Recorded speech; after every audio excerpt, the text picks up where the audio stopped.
up to the front. We're going to get started. Okay, I'd like to introduce Jackie and Wit from Fairfield University, and they're going to talk about building an online research process tool, a wild idea that became reality. Great, thank you. We're absolutely thrilled to be here at this amazing facility.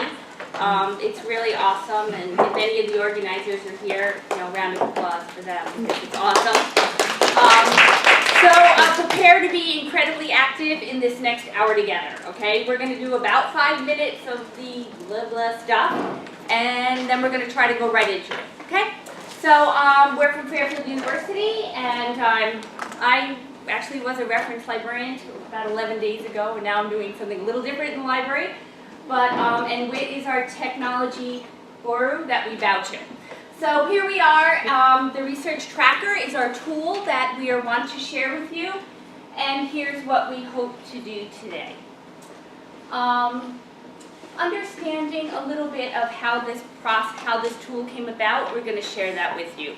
I'm going to assume that a lot of us share the same questions and concerns about our students and how this tool might answer those concerns. We are actually going to spend the bulk of our time in the tool. We're all going to go in and we're all going to pretend we're in a class and we're all going to do the tool. Wit is going to talk a little bit about the technology piece of this and how you can bring this tool to your own institution. We have it under a Creative Commons license and you will be able to take it and use it. Yeah, right. And then we're going to do, of course, we have to end with assessment, right? We're going to share our assessment of what has happened so far with the tool, and then we'll get your assessment of it as well as students because you played with it. So Wit, if you could go. Okay. So just to shout out a little bit, don't hit anything yet, Wit. What do our students, we assign a paper, or faculty assign a paper, let's say. What do our students struggle with when they have a really long, I'm talking about a hefty project here. Yes? Figuring out the thesis statement. Oh boy, yeah. Figuring out the thesis. Okay, what else do they struggle with a big paper? Yes? Where to get resources. Where to go. What else? Time management. Yes. Time management. Thank you. Yes. Citations. Yes, absolutely. Yes. And who else? Knowing the actual expectations of the faculty member if they're not Yes. presented in the rubric. Absolutely. How about reading the assignment? That's one thing they struggle with. Yes. Writing an organization. Yes. Citations. Citations. Yes. A lot of students don't know where to start and don't want to commit. Oh boy. Yeah. You know the number one thing they say, by the way, is that they have trouble starting. Number one thing. Trouble starting. Yep. Anyone else? Yes. Not in relation to anything I said earlier, but a lot of times I find students note an assignment, they're overwhelmed by it. They don't look at the whole process. They look at the whole process, not individual steps. Absolutely. They get overwhelmed by it. Totally.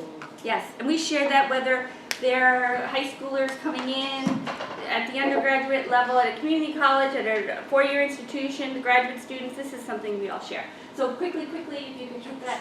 Organizing, planning, citation, procrastination. We all know what these are, right? Okay, so let's go to the next one.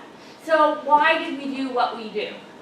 Basically what the research tracker does is it actually, you'll see this, you will put in the beginning date and the ending date. It will calculate the steps with the signed due dates. That's for those of us who have trouble organizing. Then it allows you to save those dates into the student's calendar. Third, students, someone said this about organization too, they document and store their research in one place as they work. And lastly, someone said using the right sources or something, it highlights subject-specific sources, directs them using LibGuides and other things directly to our stuff, meaning your stuff. So go ahead, Wit. Very, very briefly, because who usually cares about this history, but we've been working with something called the Research Plan at Fairfield University for 7 years, going through this plan. And it was always our goal to bring it into the cloud, but we actually didn't have the skills at our library to bring it into the cloud. And then we hired Wit, who is amazing. and Wit actually did the coding for us. So it's a really big step for us. I'm really happy about it. I thought I'd bring in the threshold concepts because it's like I knew everyone was going to be talking about it today, and I thought, oh, what the heck, I'll throw it in there. Even though we've been working on this for 7 years, actually mapping it to the information literacy standards performance indicators. And it maps beautifully to those. I did have a chance to take a quick look at the framework, and one threshold completely jumped out at me as working for the research tracker. So if this is something that might appeal to you after you've played with it a little bit, and you would like some kind of buy-in from your institution, I think this is a really important concept. Research as inquiry is just this understanding that, and we all know this, research is iterative, right? We start something, we ask a question, we learn something, we ask a new question, right? That's how it works when we're doing it well. And that's what the research tracker does. This actually is a graphic from the research tracker, where we start and lay the foundation, then we determine the sources. Once we take some notes and read the sources, has anyone had trouble with that? Read the sources. And I tell faculty, and they're surprised by this. And then we have to go back and ask new questions, right? That's how research really works. So, yeah. Yeah, so let's go. Everyone go to the computers. We're going to try to play with it. I'm going to pretend you're a class, okay? You'll be the smartest bunch of undergraduates you've ever seen. Oh, what's the URL? Yep, we'll take, oh, you're going to try to go on? Let's see, do I have the URL up there, Wit? I hope I do. We'll try it. We'll be the guinea pigs on the other. Yep. Is that it? Researchtracker.fairfield.edu? Yeah, right. Yes. So we're going to go to researchtracker.fairfield.edu, okay? So because we're a class, I know everyone's going to want to jump ahead, right? You're going to exhibit all the bad behaviors that my undergraduates do. So I would always say to my undergraduates, try to stick with me a little bit, okay? Kind of go with the class, and then I'm going to let you just do whatever you want, okay? So we're here, and everyone should be at researchtracker.fairfield.edu. And because I can see your screens, I'm going to pace us a little bit on that, okay? I'm going to wait till everyone's there. And Wit's going to come around and help. Now, how this works, and Wit is going to go into the details later. How this works is that it's proxy for each individual student has an account. So everyone here is going to go in under one account. Hopefully it won't implode or something. So the net ID is RT for Research Tracker, RT Librarian Demo 2014. And I'll say that again, RT for Research Tracker, Librarian Demo 2014. Okay? And then once you get there, the password is anything you want it to be. Anything at all. Okay? So the username I need is to log in RT with. Librarian Demo 2014. Apparently, yeah, that's nuts. Okay. Is it working? Yes, click here to create a new project paper. Yeah. Yeah, let's wait. Let's jump in. Anything. Not doing anything. Sure. Wait, can you say it out loud while I'm not doing it, please? The username is RT Librarian Demo 2014, and password is anything, just don't leave it blank. So if you get in here, and it's gonna see a big blue button that say create new paper. Okay. So Oh my Everybody goodness, seeing we that? already have one of these students who can't wait. This is the way they are. All right. Ready, guys? So now Oh, no, you're not the only one. I'm giving. There's always one. So I'm giving the assignment right now. Let's pretend as a class that we've been assigned a 10-page paper on Tom Sawyer's Mark Twain. Okay? So we're going to do a paper. So what I need you to do to start is add new paper. Now when you put the title of your paper, would you just please put your name because after all write Tom Sawyer, because everyone has to have their own name for the paper. Okay? Okay. So I'm just going to put my Let's add new name. paper and follow Jackie. My name is Jackie, and let's call the course English 11. I'm calling the paper name Jackie, just okay. Spring, the discipline. This is very important that you select English as the discipline. Okay? The whole thing is bootstraps. Yeah. The fun. We're just going to select English as our discipline. And I'm going to say the assignment is today, which is 13. And when would you like it to be due? Tomorrow.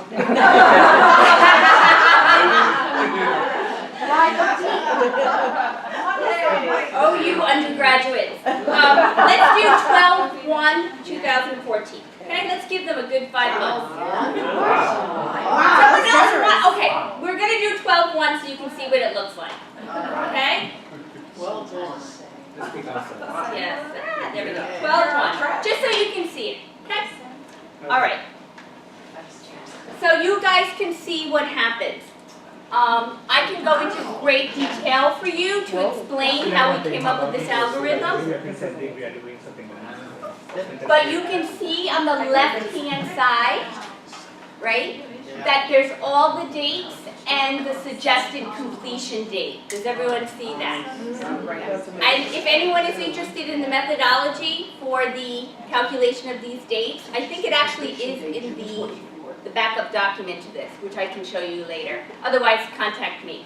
We did a lot of research about this, about how to bring up the dates. So, all right, so should we get started? Great. Let's start by laying the foundation. So I'm going to ask everyone to click on step 1. And what we try to do here is to get students to think about the assignment first, right? So save yourself time. Read your assignment carefully before you start. And if you want, they can copy and paste the assignment directly into this box and have it there. So when they lose it later, right, they'll be able to say, oh, it was supposed to be 10 pages, not 5 pages, or whatever it is. But the most important thing we do, and by the way, I did not say this, and I should have. We launched this in February, right, Wit? Yep. We've run over 1,000 students through this program. We ran all of our basic informational literacy students through this as the class, okay? But where it's really powerful is the capstone. Very, very powerful use in the capstone. So one of the things that we ask students to do before they go to Google is say, what are the questions you want answered, right? What are you trying to get at? So if we're doing a paper on Tom Sawyer, we might ask a question, would have been, okay, so our topic I'm going to put is, oh, I have to hit the edit, thank you, Wit. See that little edit button? And I'm going to just type in Tom Sawyer, I don't know, racism, I don't, blah, blah, blah, I haven't even thought of what it's going to be yet. But after that, we start to write the questions. So one question we might ask is, what would be good if I thought some questions do? What do we want to ask about Tom Sawyer? Why is Tom such a dork? Why is Tom portrayed? Tom portrayed as a imp. We'll say. Whatever you want, whatever your questions are, okay? And this is the point if you were running a class where you would really have, before students jump in, say, what do you really want to know about Tom Sawyer? Why are we here doing this research today? And if they can't do that, you might as well just stop the class, because it's just a whole bunch of Google searching going on. Like, so it would have been good if I had prepared some questions about Tom Sawyer, but you know, how does racism figure in the portrayal of, I forget, of Huck Finn's in it, right? Of Huck Finn or something. I haven't read it since 6th grade, But does everyone get the concept here that that's what we're doing? We're putting the research questions in this document, and then they can go back. And the next thing that we do is we actually ask them to develop keywords. This may be an exercise that you sometimes do with your class. They can do it in groups, by the way. This is a really fun thing to do. But you basically add a keyword, and you can start putting things in. So for example, I'm might put the word racism in, but then the synonyms could be something like race and prejudice, or whatever, you know, synonyms you want to use, and you hit save. Okay, so this is called, you know, setting the foundation. It's just kind of getting everyone together. And I'm assuming that when you teach a class, you probably do this with them anyway, but this way it's stored in the document, right? So we can go ahead and click that step 1 is done on the bottom, and then go to step 2. On the very, very bottom. Am I going way too fast, by the way? You're Cool? gonna check mark. Okay. Yeah, all right.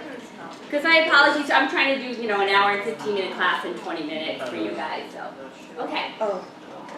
Now, the next thing that this step does is that issue that someone over here had mentioned, who's sitting over here, about how do they know what's the best sources, right?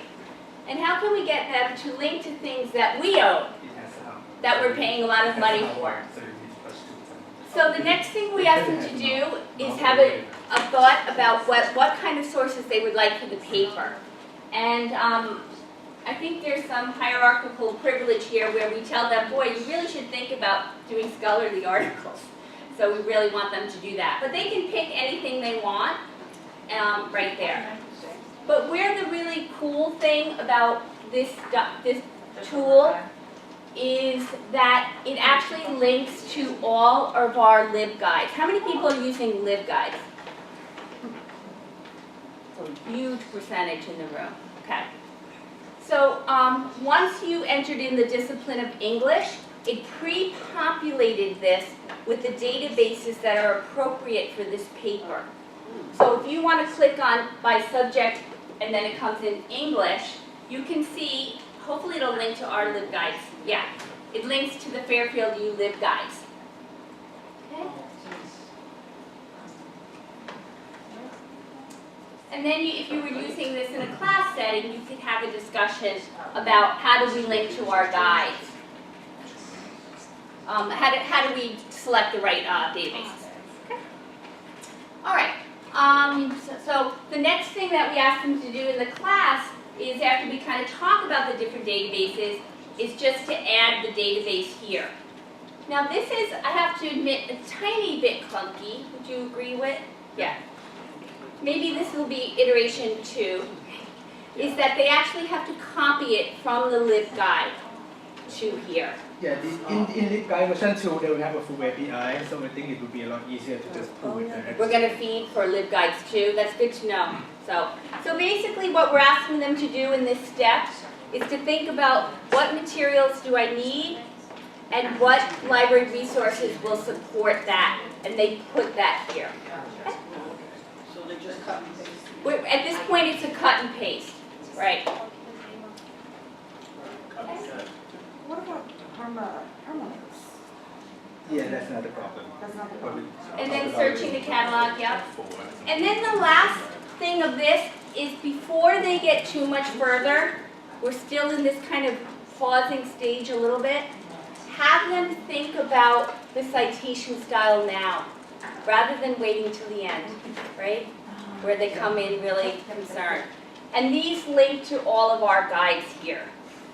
And the other thing is, often they'll come at the last minute and I'll say, well, what style do you need? And they'll go, I don't know. Yeah, so right now they have to just type it in manually, so for example. So that's it. Database, you put the database, whatever you use.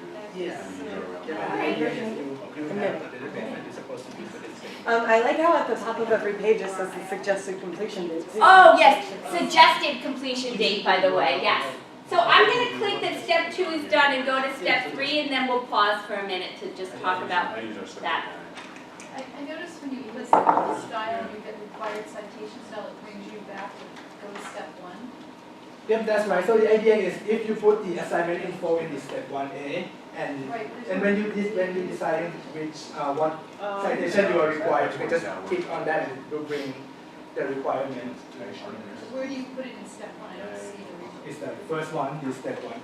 Oh, I didn't see that. Is there? Where is it in here? When you put it in define? Oh, he's saying just put it in there to remind yourself of the assignment requirement. Oh, I actually didn't know that way. so there isn't a tab where it asks you what. Or if you can check the assignment if you're not interested. If you're not sure. Yeah, you know what, I think it's really good to show this to people and get their take on how it might not work properly, so we'll think about that. So once you get to step 3, this is where, you know, you can start doing some searching with that. I just want to point out on the top right, it gives the suggested completion date for this step, and that can be sent to their calendar. Okay. Has anyone been using or interested in the Minnesota assignment calculator? Probably a lot of people know about the Minnesota. Yeah. I loved it. This is, we loved it, but there were things about it that we thought could be improved, and that was a main one, where we really wanted the ability for students to be able to send the due dates to their calendar. Okay, so then from there, they can do, the keywords that we entered in step 2 go into this next step 3, which is really cool because it just reminds them, oh, this is what I'm supposed to be searching on. Okay. I have a question about the Sure. keywords. There's not a spell check on that? So if somebody misspells a word, there's no way that it will come up with a spell check? Not right now, but it is Okay. possible. That's a good idea. When you do your assessment, that would be a good one for you to tell us to improve it with. Well, because I know a lot of students, they won't know how to spell something, so if they So don't have true. the correct spelling, they're not gonna get keywords. Yes, absolutely. I usually, whenever I usually tell my students to actually just Google it to check for spelling assessment. Or Yeah. use a browser that Yeah, good one. That's awesome. Yeah, it would be good to have a spell check on that. So the next part has to do with searching and choosing sources. So you can, if I had added a database, this would have pre-populated in step 3, and I could automatically go and start doing my searching. We have a discovery tool, a summon discovery tool, so that's our all search button. Can you click on that for me, Wait, while you're there? They can actually do the all discovery tool search directly from here, and they can also directly search our catalog from here as well. So that's always there. And then what we ask them to do is to find sources and start to add the sources. You'll see they'll be able to start adding the sources here. So as they find things, they add it to this document. So what the document already has now is the assignment, when it's due dates are due, what databases to use, what search strategies might work, and then actually start to store the research in the document. So yes, thank you, Wit. We asked them to put the permalink. We showed them how, like if we were in PsycInfo, for instance, we would grab the permalink, we throw it in here. I also usually tell them, grab the citation right off, you know, like PsycInfo, and throw it right in here for later, under source citation, or they may just do the title.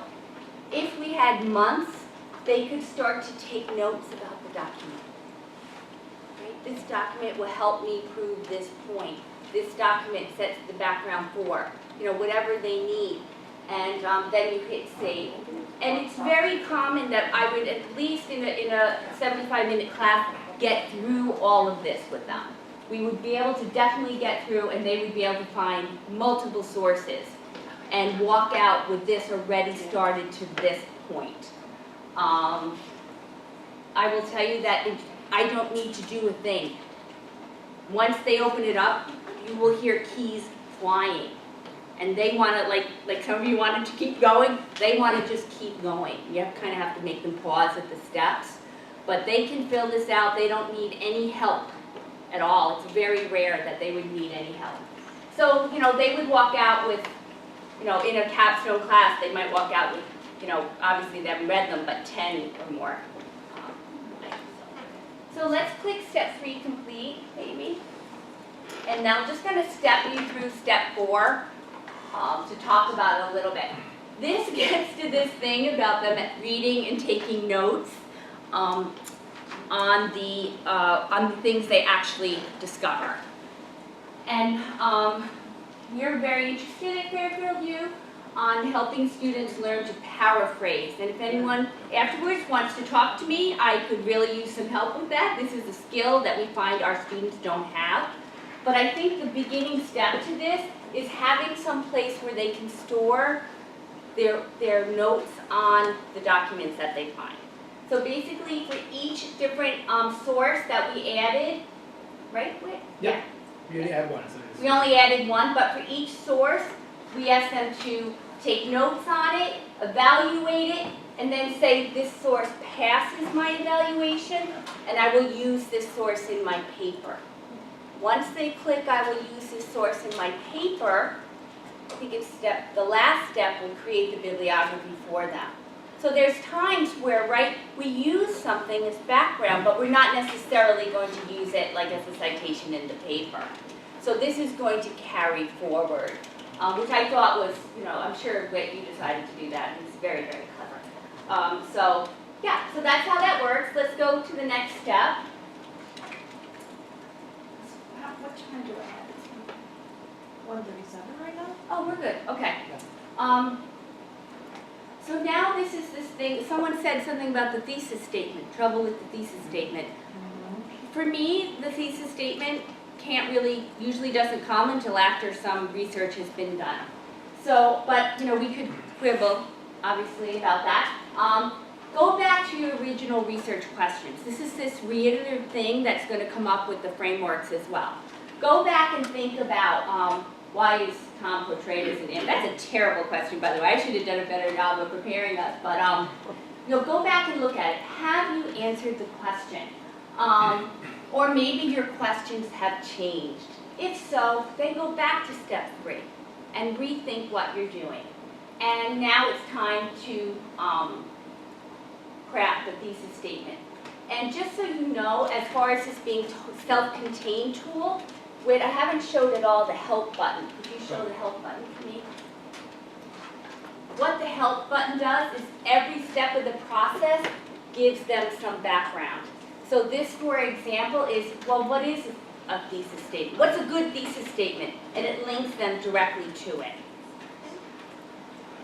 One of the things I think would be good if you did teach a class in multiple steps, like rather than the one shot that I often do, that you could kind of parse this out over many classes, I think, and really work with that.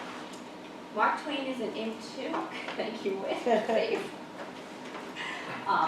Okay, so that's step 5. So let's go to step 6, just so I can take you through it. I'm going to do an entire document. This is just this idea of creating an outline. They can store it in here, come back to it later. So let's go to the next step if we could. And then we have like help, what's an outline? And okay, thanks, Whit. And then this has to do with the draft. Now, we're not really thinking, honestly, that they're going to write the draft in this. The software capability, like word processing capability is, for me, I personally wouldn't do it. So we decided to do the second step where they can just upload it. So do it somewhere else. And if you want to keep all these things together, then you can upload it. Are you actually uploading it? don't have to. It'll, oh, good. You can upload it. Yeah. And it stores it. Okay? Is that That's step 7. So now we'll go to step 8. And this is, again, this whole thing about reading and researching, and then going back and looking at that thesis and saying, do I have evidence to support the research? And it takes you back. Are there holes in your research? Go back to step 3. If you need help writing your draft, go to the writing center. Then the last, double check your assignment, like how often it's not. As a mother of 3 sons, understand that? So let's go to the next stage. Oh, thank you. Wait, you're checking them off.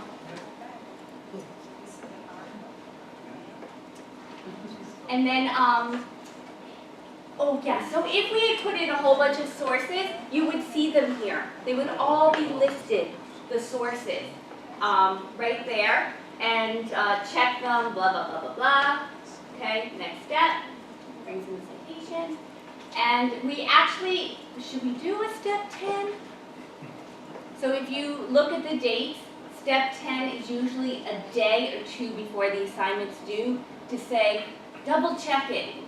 Check your citations, check your grammar. Take a day to think about it before you hand it in. Now I know this sounds very utopian, that they're going to do all this, but if you did it in a class, it probably would work.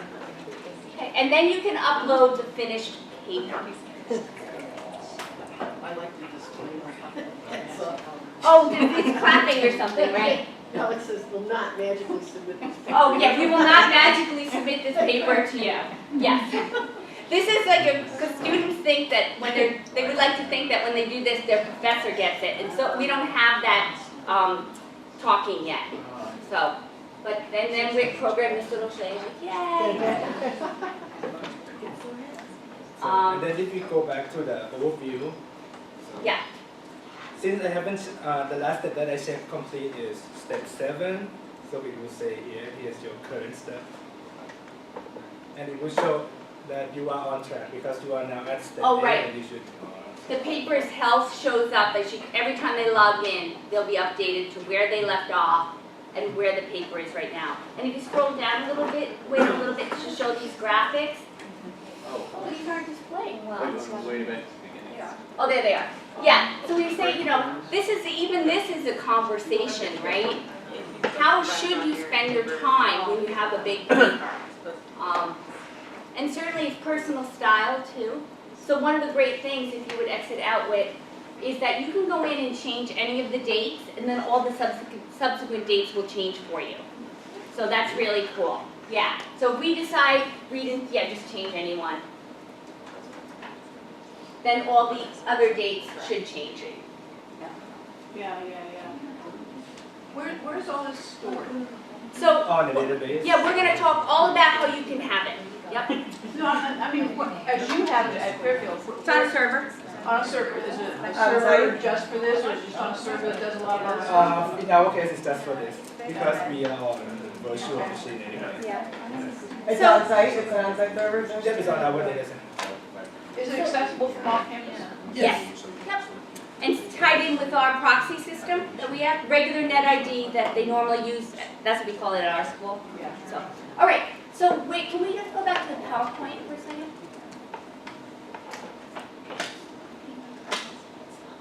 So I wondered if people might want to ponder these questions. Maybe not. Maybe you want to play with it instead. But we thought it might be interesting if we broke up into groups and thought about whether this approach maybe might have some merit for your students, avoiding last-minute research panic and helping them to understand the complex stages of research and writing. And also, do you think the research tracker might work at your institution and why? So would you mind if we broke up into those groups and kind of talked about that for a few minutes and then we'll come back together? So can I break you up into 2s and 3s? Would that be okay? Like this, help our students.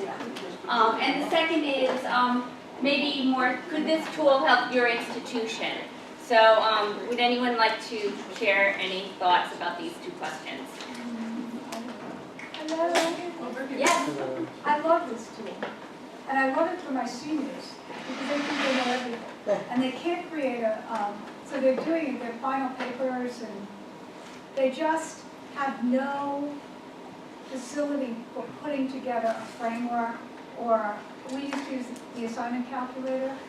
And I think if this were the only thing I showed them when they came into the class and they started working on this, at least their faculty would know they have a tool, they have a framework, and the students might, those students who care about their work, might actually use the tool. So I like it, I would show it, and I want to know how to steal it. I also want to It's know not how, stealing, we want you to have it. I want to Give it know away freely. how I can get it, and how can I show it as it is right now to people at my institution. Can they keep that login for a while? Yes, just go to this URL from the university, log in just log in, you can. RT Librarian Demo 2014. Correct. Okay. Okay, anyone else would like to say something I would about say it? at the end, till the end of the year, about that. Yeah. At the end of this year? 2014. Yeah. Anyone else like to say something? Yes. Yeah, we have been invited to work with a human services practicum capstone class. And we taught 4 sections, and the first 3 sections we were invited early in the semester to present to the class. And in the last one we presented at the end. And this would have made a big difference in the whole semester, but especially to those folks that didn't get it at the beginning, because the students were basically working from their practical experience, but they were working from the standards for human services from their field. So they had to, A, know what those standards were, and B, be able to link what they learned in their practicum to the different standards, which in some cases, like if you have to present to an audience, you have to think about how you're going to do that. Do you need help with public speaking? Do you need to describe your audience for a grant application or whatever? And I can see this tool being used in that kind of setting where we're at a community college where we're not going to be doing, a 4-year research paper type of assignment.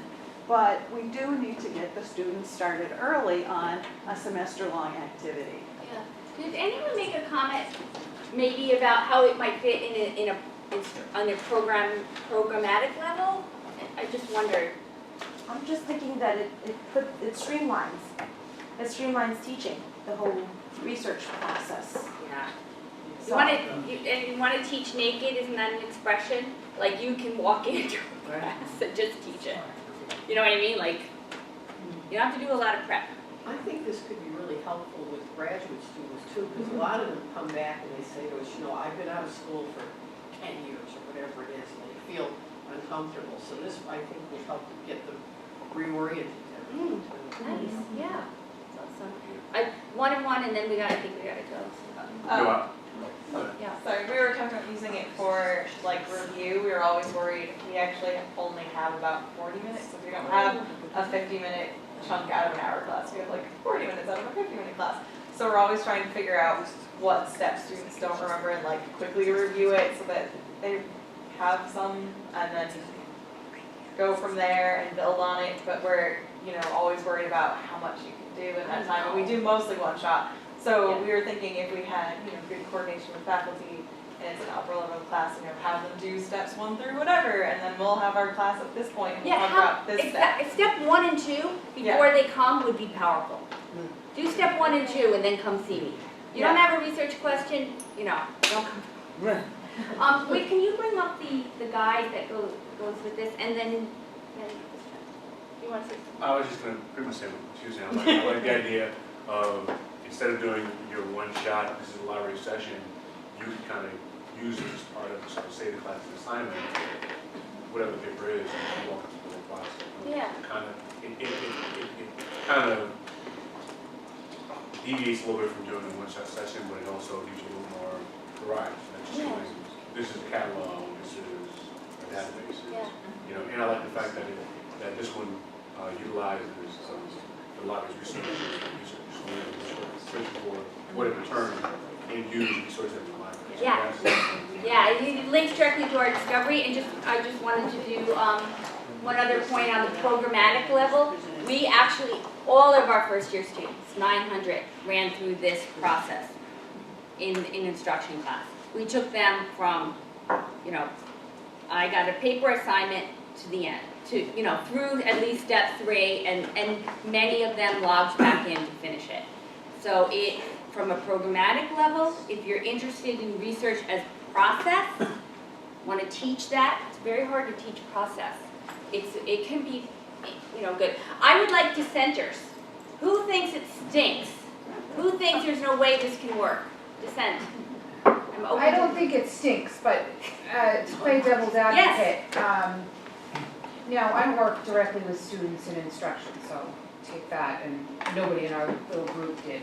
Okay. but I think we were kind of all agreed that we thought it would be good for beginning instruction for freshmen and then maybe capstone. But we saw in the middle, maybe it being a little too much added work. But good to get, at the very beginning, get freshmen understanding the whole process involved and figuring out what the actual question is that they want to answer and going through that process. And then it might be a little clunky to use on a regular basis consistently, but then a capstone or a big projects, it would be good to use. But those kind of in-between ones that are small 5-page research paper, they're not gonna wanna do that because typically also in the library, you're gonna automatically export your citations into a RefWorks or any of your other citations, and then to take those and copy them back into this and do all of the work in this might be a little labor intensive. But you could use it kind of a quick go through for each of them. No, I actually agree. I use it for first years and I use it for the capstone. I did do a history of medicine class, which might have been sophomores, but it was so out of their comfort zone, that class, that it really worked. But, you know, because there was a lot of sources needed. Basically, the more sources needed, the more this is helpful. So first years and capstones are really, really helpful. After that, you know, I agree, it's a lot of work. You know, not a lot of work, but I mean, most students do not want to step through this process for, you know, a short paper. So, all right, so now we're going to go, Wit is going to, we're fine, going to talk to you. If you want it, he will tell you how to have it. Oh, and I didn't show the LibGuide. Can you see that quick, Wit? So basically, every step, this is the LibGuide we have. I guess you can copy it. I forgot about that, but you can contact me. And if you decide to have it, all the steps, like you can see supplemental, every step has information. How to lay the foundation, know your, you know, tips for choosing a topic. Like all this stuff is underneath here with that little help button that was in each step. So, okay, so up to Wit, he'll tell you how to take it. Yeah. So good news, it's free. The whole thing is built with open source technology. Just you create OPHP and MySQL. So if you are interested and you want to get it at your library, what you need is you just need a server, and then someone, maybe a sysadmin that know how to set up a LAMP stack application, which is your usual Linux, Apache, MySQL, and PHP. So basically, if your institution IT have an application like Moodle, WordPress, something like that, they will definitely know how to set it up. But a little caveat, I know we've been saying we are giving it out for free, but how come I haven't put the source code to the world yet? So it still needs some work. So the first thing is the code still needs a little refactoring, so that's a little geek speak for cleanup. For example, I have one function called calculate suggested the Jackie style or something. Yeah, because the original algorithm Jackie doesn't like it. And the biggest thing is not currently it's not very easy to customize. For example, if you were to use it at your library, you probably want to change the color. You want to change the step name. Right now, you probably need to dig into the code and change it maybe in more than one place. Okay. But that's what Dreamweaver is for, right? Oh gosh. I don't think you need to. You just need any text editor and fix it. So what I'm going to do is I'm going to clean it up and maybe put all the config in one file, so you can just go to one place and change it and propagate to every step. Yeah, so it will, on that LibGuide, there'll be some instructions about how to take the coding. First of all, you need, we're going to end with this, but you need to send us an email and all that. But there'll be coding on the LibGuide to help you.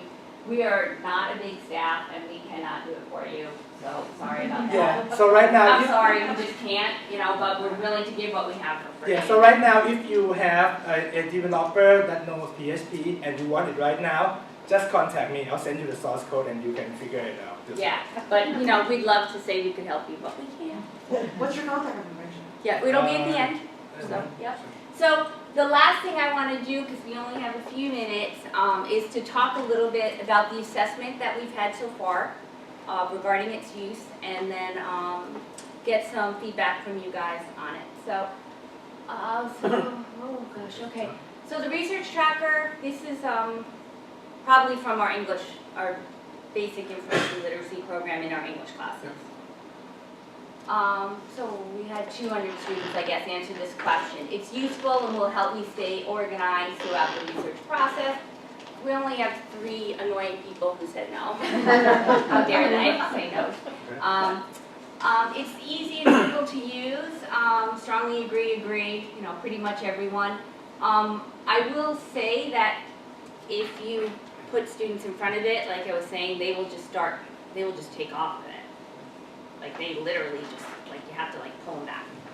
I will use it in my other classes. Really? That many of you, 90% would use it in another class? All right. This was like our first step at it. So, you know, WIT has about 100 projects going on right now, but you know, we definitely want to make it better. And so some of the things that we want to do is help add books easier. Okay, I guess I had trouble getting things from the catalog into this. Connecting to the class syllabi is something that, you know, we could do someday maybe. There's an edit button, and it would be better if it was just free text form. That would be a really good one to add. Make it more personal. You know, I want to make my own, you know, guy. Instead, we have a stag on ours, the little guy. Maybe they want to put their own guy.